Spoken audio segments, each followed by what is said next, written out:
Salut et bienvenue dans cette vidéo consacrée à un nouveau exercice concernant la normalisation. Alors, voici l'avancée de l'exercice. Donc, il s'agit d'une relation suivante qui décrit des commandes faites par des clients avec les produits et des quantités commandées par un client. Donc, soit la relation suivante, donc il s'agit de la table de commande avec les attributs numéro de la commande, date de la commande, numéro du client qui a fait la commande, l'adresse du client, le numéro du produit commandé dans la commande, le prix du produit et la quantité commandée. Alors, voici la question. Alors, quelle est la clé de cette relation ou bien de cette table? Deuxième question, quelle est la forme normale de cette relation? Et la troisième question, donc la mettre en troisième forme normale le cas échéant. Alors, on va répondre à la première question qui est quelle est la clé de cette relation?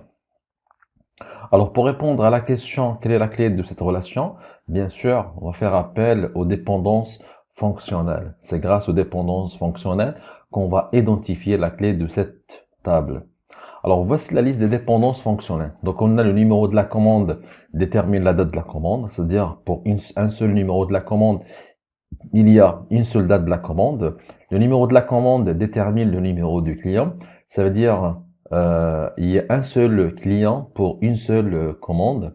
Et il y a le numéro de produit qui détermine le prix. C'est-à-dire qu'un produit a toujours un seul prix dans n'importe quelle commande.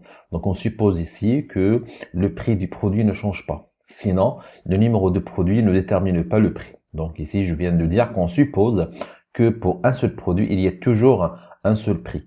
Alors, on a aussi la dépendance qui est le numéro de produit et le numéro de la commande détermine la quantité commandée. Ici, il s'agit de la quantité commandée et non de la quantité en stock d'un produit.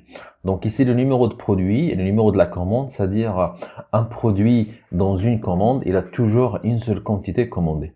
Alors, on a le numéro de client qui détermine l'adresse du client et par transitivité, bien sûr, le numéro de la commande détermine l'adresse du client. Donc ça, c'est la liste des dépendances fonctionnelles. Donc, c'est grâce aux dépendances qu'on va déterminer la clé.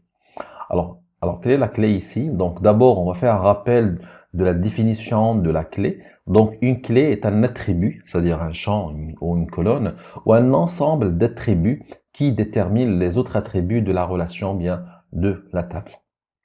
Donc, on va poser la question, est-ce que le numéro de la commande est la clé? De notre manière, est-ce que le numéro de la commande détermine tous les autres champs de la table? Donc, le numéro de la commande détermine la date de la commande, ça c'est correct. Le numéro de la commande détermine le numéro du client et l'adresse du client, c'est correct. Le numéro de la commande, est-ce qu'il détermine le numéro de produit? D'une autre façon, est-ce que pour une seule commande, il y a toujours un seul numéro de produit? La réponse est faux. Pourquoi? La réponse est fausse. Pourquoi? Parce que pour une seule commande, ou bien dans une commande, il se peut qu'il y ait plusieurs produits. Donc, numéro de commande ne détermine pas le numéro de produit. Est-ce que le numéro de commande détermine le prix? Non, parce que dans une commande, puisqu'il y a plusieurs produits, cela veut dire qu'il va y avoir plusieurs prix. Est-ce que le numéro de la commande détermine la quantité? Nous avons dit que la quantité est déterminée ou bien dépend fonctionnellement du numéro de la commande et du numéro de produit. Alors, on constate que le numéro de la commande ne détermine pas tous les attributs dans la relation, ce qui nous donne que le numéro de la commande n'est pas la clé. Est-ce que le numéro du client est la clé? On va supposer, est-ce que le numéro de client détermine tous les autres attributs? Donc, le numéro du client détermine l'adresse du client. Le numéro du client, est-ce qu'il détermine le numéro de la commande? De notre façon, est-ce que le numéro de client, c'est-à-dire un client, est-ce qu'il va y avoir une seule commande? Non. Il se peut que le client peut avoir une ou plusieurs commandes. Donc, le numéro de client ne détermine pas le numéro de la commande. Est-ce que le numéro de client détermine la date de la commande? Non. Est-ce que le numéro de client détermine le numéro de produit? Non. Le client peut commander plusieurs produits. Donc, ce qui veut dire que le numéro de client ne détermine pas le prix et aussi ne détermine pas la quantité, ce qui nous donne que le numéro du client n'est pas la clé. Alors, passons maintenant à aussi, on va dire, est-ce que le numéro de produit est la clé? Donc, est-ce que le numéro de produit détermine le prix? Oui, on a supposé que pour un produit, il y a toujours le prix. Alors, le numéro de produit ne détermine pas la quantité commandée. Donc, j'ai dit que ici, la quantité désigne la quantité commandée et non la quantité en stock. Alors, ici, le numéro de produit ne détermine pas la quantité commandée. Pourquoi? Parce qu'un seul produit peut avoir plusieurs quantités commandé, ce qui nous donne que le numéro de produit ne détermine pas la quantité commandée. Même chose, le numéro de produit ne détermine pas le numéro de la commande. Pourquoi? Parce que pour une seule valeur de numéro de produit, il peut y avoir plusieurs numéros de commande. Le numéro de produit, bien sûr, ne détermine pas la date de la commande. Le numéro de produit ne détermine pas le numéro du client et bien sûr, le numéro de produit ne détermine pas l'adresse du client. Ce qui nous donne que le numéro de produit n'est pas la clé. Alors maintenant, on va supposer que le numéro de la commande et le numéro de produit est la clé. Alors pour cela, on va dire, est-ce que le numéro de la commande et le numéro de produit déterminent le prix? Oui, puisque le numéro de produit détermine le prix, donc ici, si on ajoute un attribut dans la partie à gauche, toujours la dépendance reste correcte. Est-ce que le numéro de la commande et le numéro de produit déterminent la quantité? Oui, pour une seule commande, pour un seul produit, il va y avoir toujours une seule quantité commandée. Est-ce que le numéro de la commande et le numéro de produit déterminent le numéro de la commande? Oui. Est-ce que le numéro de la commande et le numéro de produit déterminent la date de la commande? Oui. Puisque le numéro de la commande détermine la date de la commande et on a ajouté un autre attribut qui est le numéro de produit, donc il n'aura aucun impact. Ce qui veut dire que le numéro de la commande et le numéro de produit déterminent la date de la commande. Le numéro de la commande et le numéro de produit déterminent le numéro de client. Toujours le même cas, le numéro de la commande tout seul détermine le numéro de client. Ce qui nous donne que aussi le numéro de produit avec le numéro de commande détermine le numéro du client. Le numéro de produit et le numéro de la commande déterminent l'adresse du client. Alors, dans ce cas-là, on peut dire que le numéro de la commande et le numéro de produit est la clé. Alors, maintenant, passons à la deuxième question. Quelle est la forme normale de la table? Donc, on a la table commande, la relation commande. Et là, comme clé, le numéro de la commande et le numéro de produit. Et on a les autres attributs qui sont la date de la commande, numéro du client, adresse du client, le prix et la quantité. Quelle est la forme normale de cette table-là? Alors, donc, d'abord, on va vérifier est-ce qu'il est en première forme normale. Alors, la règle, plutôt, on va faire un rappel sur la première forme normale. Donc, une relation est en première forme normale si tout attribut donc de la table, bien de la relation, contient une valeur atomique. D'une autre façon, on a la table commande, on a les attributs suivants. Alors, est-ce qu'il y a un attribut, bien un champ parmi les champs de la table qui peut avoir plusieurs valeurs dans le champ? Donc, bien sûr, non. Donc, le numéro de commande, on va avoir un seul numéro. Le numéro de produit, on va avoir un seul numéro de produit. La date de la commande, on va avoir une seule date. On va pas avoir plusieurs dates. Pour le numéro de client, on va avoir un seul numéro et pas plusieurs. Donc, il s'agit d'une seule valeur. Dans les champs suivants, numéro de la commande, il y a une seule valeur. Numéro de produit, il y a une seule valeur. Date de la commande, il y a une seule valeur. Numéro de client, il y a une seule valeur. Alors, l'adresse du client, ici, il se peut qu'on trouve le numéro de la rue, par exemple. Il se peut qu'on trouve la ville, mais on peut considérer que toute la valeur de l'adresse du client, c'est l'adresse. C'est une seule adresse, mais il n'y a pas deux adresses. Donc, on va dire, même s'il y a plusieurs, on va dire, valeurs, mais il s'agit d'une seule valeur. Le prix, il y a toujours un seul prix. Donc, c'est pas plusieurs prix. Dans la quantité, il y a une seule quantité. Ce qui veut dire que tous les champs ont une valeur atomique. Valeur atomique, ça veut dire une seule valeur, une valeur simple. C'est pas une valeur composée de plusieurs valeurs. Donc, on va dire maintenant que la table commande est en première forme normale. On va maintenant poser la question, est-ce que la table commande est en deuxième forme normale? Alors, qu'est-ce qu'il dit la règle de la deuxième forme normale? Donc, tout attribut n'appartenant pas à une clé ne dépend pas d'une partie d'une clé. Donc, d'une autre façon, donc on a une table et dans la table on a la clé. Il faut que tous les champs dépendent de la totalité de la clé et non pas d'une partie de la clé. Alors, prenons le cas de la commande. Donc, on a le numéro de la commande, le numéro de produit. Alors, on dit que, ça c'est la clé, hein, on dit que la table commande est en deuxième forme normale quand si tous les attributs non clés, par exemple date commande, numéro du client, adresse client, prix et quantité, doivent dépendre totalement de la clé et non d'une partie. Alors, je prends le cas du prix, il dépend du numéro de produit. Vous remarquez que le prix dépend que du numéro de produit et ne dépend pas totalement du numéro de la commande et le numéro de produit. Je prends le cas de la date de la commande, il dépend que du numéro de la commande. Numéro de client dépend que du numéro de la commande. L'adresse du client ne dépend que du numéro de la commande. Ce qui veut dire que dans la table commande, il y a des attributs, bien des champs, qui dépendent que d'une partie de la clé et non pas de la totalité. Le seul champ qui dépend de la totalité de la clé est la quantité commandée. Il dépend de numéro de la commande et numéro de produit. Alors on va dire dans ce cas-là que la table commande n'est pas en deuxième forme normale. Donc la forme normale de la table, il est en première forme normale. Maintenant, il n'est pas en deuxième forme normale et on doit la mettre en deuxième forme normale.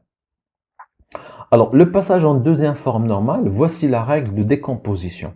Donc, il faut regrouper dans une table les champs qui dépendent de la totalité de la clé. Donc, on va mettre la clé, on va prendre les champs qui dépendent de la totalité de la clé. Ça, c'est un.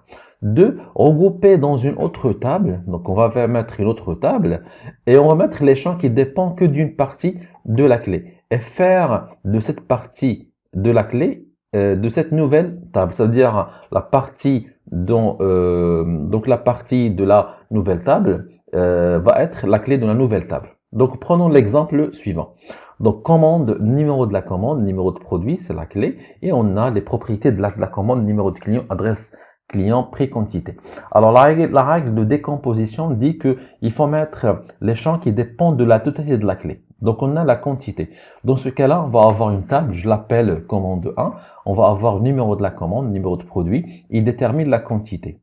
Alors que date de la commande dépend du numéro de la commande, numéro de client détermine le numéro de la commande, adresse du client dépend du numéro de la commande. Donc, ces attributs, on va le mettre dans une nouvelle table. Et la partie de la clé va être la clé de la nouvelle table, ce qui nous donne commande 2. Donc, on va avoir numéro de la commande, c'est la clé. Et on va mettre les autres attributs qui dépendent de cette clé qui est le numéro de la commande. Même chose, on a le prix, il dépend que numéro du produit. Dans ce cas-là, on va créer une nouvelle table qui s'appelle commande 3. On va mettre le numéro de produit et on va mettre le prix. Vous remarquez que on a passé de la table commande en table 3 tables. Commande 1, commande 2, commande 3. Ça, ce que veut dire la décomposition. Alors maintenant, on va passer à la troisième forme normale. Donc, alors la règle au niveau de la troisième forme normale dit que tout attribut n'appartenant pas à une clé, d'accord, ne dépend pas d'un autre attribut non clé. Alors, prenons le cas de la table commande 1. Donc, il y a numéro de la commande, numéro de produit, quantité. Alors, il dit que les attributs non clés, je prends le cas de la quantité, d'accord? Est-ce qu'il dépend d'un autre attribut non clé? Non. La quantité, elle dépend des deux champs qui est numéro de la commande et numéro de produit. Prenons le cas de la table de la relation 2, commande 2. Alors, on a ici la clé numéro de la commande et les autres attributs date commande, numéro de client, adresse client. Alors, on va poser la question. Donc, cette table-là n'est pas en troisième forme normale. Pourquoi? Parce qu'il y a un autre attribut non clé qui dépend d'un autre attribut aussi qui n'est pas clé. Je prends le cas de l'adresse du client. Il dépend du numéro du client et vous remarquez que numéro client n'est pas une clé. C'est pour ça qu'on dit que la table commande 2 n'est pas en troisième forme normale.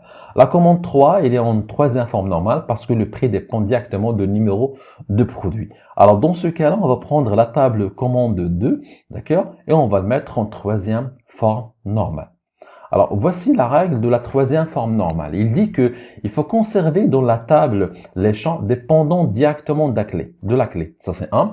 2. Regrouper dans une autre table les champs qui dépendent transitivement de la clé et le champ de transition reste dupliqué dans la table initiale et devient la clé primaire dans la nouvelle table.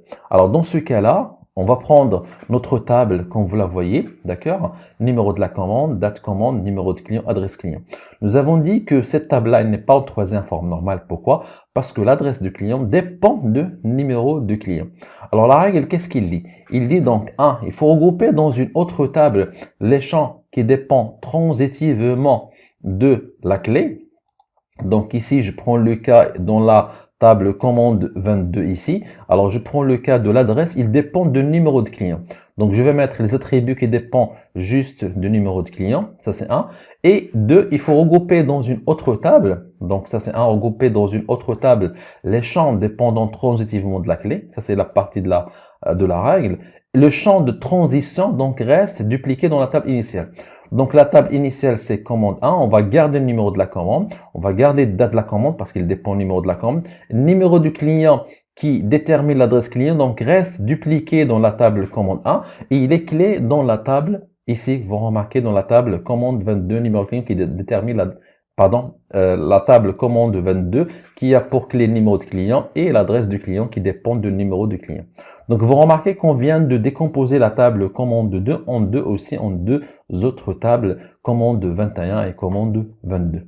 Donc, finalement, on aura la liste de tables. Donc, on aura la table commande ayant le numéro de la commande c'est la clé, avec les attributs date commande et le numéro du client. On aura la table client avec numéro de client et l'adresse du client. On aura la table, donc, commande avec, donc, je l'appelais commande produit, numéro de la commande, numéro de produit et la quantité. On a aussi la table produit avec numéro de produit et le prix.